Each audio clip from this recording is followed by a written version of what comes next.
Hey everybody, I thought I'd do a video response today. This one is a response to Maddwoba's recent video on his Holy Grails, which were the couple of the Shogun Warriors series from the mid-70s. Now, before I tell you what my Holy Grail is, because it might be a bit of a surprise to you, I thought I'd share some potential Holy Grails. Some of these are production figures and things. Some of these were never got beyond prototype stage, and as I don't actually own any of them, I'm just going to have to show you pictures from the internet, so picture quality on this will vary, I guarantee it.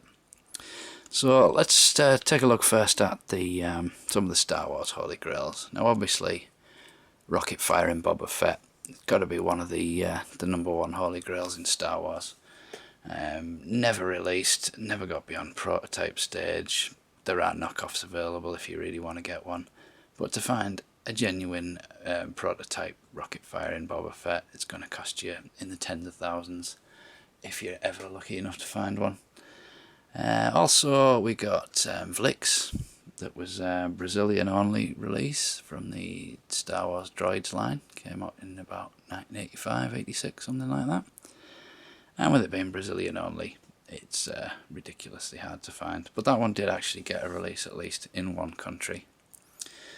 So Masters of the Universe, another favourite toy line of mine. Now these were all production figures and playsets and things. We've got the Eternia playset, which is one of the largest playsets out there. Fantastic toy, but it's very expensive, comes with loads of bits, very big, quite hard to get. Especially in good condition. It does have a monorail track that's renowned for snapping, but very nice toy. And then there is a couple of figures. We've got the Titus and Megator from the Italian only releases. These were going to be Powers of Grayskull, but they've cancelled the line, only got released in Italy, and makes these figures very rare. They did do new versions of them for the Masters of the Universe Classics line, which are a little bit easier to get hold of. And we've also got the Laser Power Skeletor and Laser Light He-Man figures, some of the very last toys to be released in the line. And again, I think they were Italian only, which makes them extremely expensive. So there are some unreleased prototypes, well, images of them at least, from Masters of the Universe.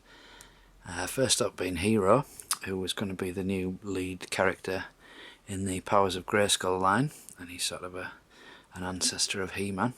Has since been released as part of the Masters of the Universe Classics, where they tweaked his background a little bit. Then there was Eldor, who seems to be from that line as well, not really sure on his character.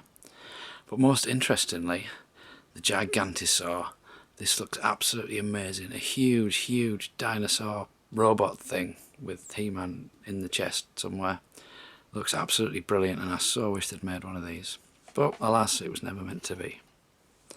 So for Transformers, now this is a massive toy line to cover, so I'm just going to concentrate on G1 era. And I think the main Holy Grail really for most people in Transformers is the Fortress Maximus, the Headmaster base.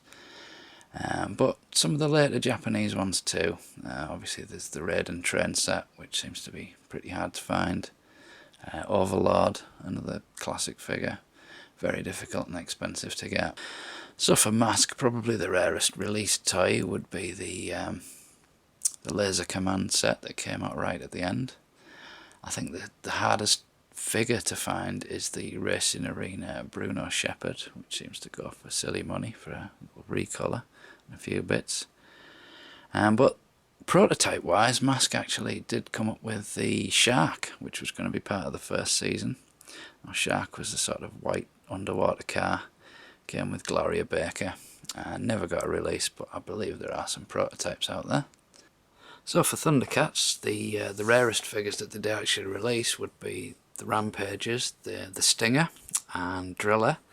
These came right at the end of the line, and they're quite expensive, but they're not totally unattainable. And then they also did the Tongosaurus, which is a weird looking thing, but sells for a massive amount of money. But Thundercats did have some unreleased toys that were about to come out when the line was cancelled, and some of these look great. There was the Feeliner, which is one of the next spaceships, and then there was the Thunderstrike, which looks pretty good again. And then there was some figures. There was 2 Berserkers that were unreleased, Cannon Blaster and Quick Jaws.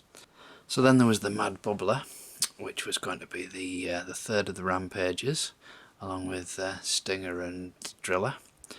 Never really got beyond production stage on this one, but I'm sure some prototypes are out there somewhere in private collectors' hands, but not a chance ever going to find one of them. So then there's the Mego figures. There are quite a few very difficult to find items in Mego. One would be the Aquaman with the shark. That one's pretty hard to get. There was the removable cowl Batman, which seems to be one of the rarest superheroes. There was Jet Jungle, only a couple known in existence. And then there was also Zorro, which was a UK only figure, and that one is very expensive to get. So what is my holy grail? Now, I'll be honest, any of the ones I've mentioned so far, I wouldn't turn my nose up at, but the amount of money you're going to have to spend to get any of them, probably never going to happen. But I do have one item that I am desperately seeking. Now, I saw this in a toy shop in about 1982, possibly 83, and it is the only time I've ever seen it in my life. I cannot find it on the internet anywhere. I've never seen it on eBay. I only know it exists because I saw one in a toy shop. And do you know what that is? This will surprise you. Wurzel Gummidge. So Wurzel Gummidge, he was a scarecrow, for those of you who don't know, played by John Pertwee, who've played Doctor Who at some point. And it was a TV series for kids on in the early 80s in the UK. Now, I loved this show when I was a kid, and I do remember seeing the large size bendy Wurzel Gummidge, and he had 4 heads, I think he comes with, and he was about 12 inches tall. I do have one of them, but the one I'm looking for came with 12 heads, and he was about 6 inches tall maybe, and I can vividly picture the box. It had Wurzel to the left of the box as you look at it, and then it had a few rows with all the different heads that it came with. Now, like I say, I have never ever seen this anywhere apart from that one time in a toy shop, and I couldn't have it at the time because I was only little. So this is my plea to you all. If anybody knows anything about this, a photograph I would be happy to see. But obviously if you've got one and you want to sell me it, let me know, I'm up for it. So there you go, that is my holy grail, Wurzel Gummidge with 12 heads from maybe 1981-82. No idea who made it, I just know it's out there somewhere and one day I'm going to find it. So thanks to Maddwoba for coming up with this idea, and I hope you've enjoyed my little video response, a little bit different to what I usually do. So this has been Luke, thanks for watching, I'll see you next time.